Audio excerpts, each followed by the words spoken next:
नारी शक्ती वंदन अधिनियमाला लोकसभा व राज्यसभेत मंजुरी मिळाल्याच्या ऐतिहासिक निर्णयाचे स्वागत करण्यासाठी आज खामगाव शहरात भाजपा महिला आघाडीच्या वतीने भव्य रॅली काढण्यात आली। नगराध्यक्षा सौ अपर्णा फुंडकर यांच्या नेतृत्वाखाली निघालेल्या या रॅलीत शेकडो महिलांनी उत्स्फूर्त सहभाग नोंदवत जोरदार घोषणाबाजी केली। पंतप्रधान नरेंद्र मोदी यांच्या संकल्पनेतून साकारलेले हे विधेयक महिला सक्षमीकरणासाठी महत्त्वाचे पाऊल ठरले आहे। या ऐतिहासिक निर्णयाचा आनंद साजरा करण्यासाठी आज 15 एप्रिल रोजी शहरात या रॅलीचे आयोजन करण्यात आले होते। रॅलीची सुरुवात दुपारी 4 वाजता छत्रपती शिवाजी महाराज स्टेडियम येथील राजमाता जिजाऊंच्या पुतळ्याला अभिवादन करून अर्जुन जल मंदिर येथून करण्यात आली।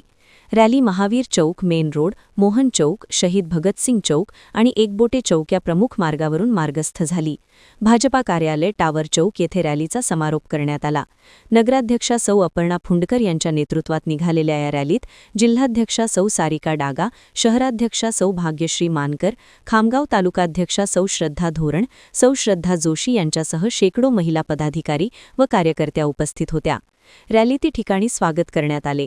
या रॅलीमुळे संपूर्ण खामगाव शहरात उत्साहाचे वातावरण पाहायला मिळाले आणि महिला शक्तीचा मोठा आविष्कार दिसून आला। पंतप्रधान माननीय मोदीजी यांनी नारी शक्ती वंदन हा जो अधिनियम बिल पास केलाय, त्याद्वारे भारताची जनता 50% महिला जनता आहे, ह्यांना 33% आरक्षण आपल्याला मिळतं। आतापर्यंत ग्रामपंचायत, नगर परिषद, त्याचप्रमाणे महानगरपालिकांमध्ये 33% आरक्षण हे महिलांसाठी होतंच। मात्र ह्यानंतर राज्यसभा आणि लोकसभेतही महिलांना 33% आरक्षण मिळणार आहे। हा नारी शक्तीचा निश्चितच सन्मान आहे आणि ह्याद्वारे प्रत्येक नारीला आपल्या देशाच्या मोठ्या मोठ्या निर्णयांमध्ये सहभाग, आपलं मत, तिचं मत मांडण्याचा तिचा सहभाग आता वाढणार आहे।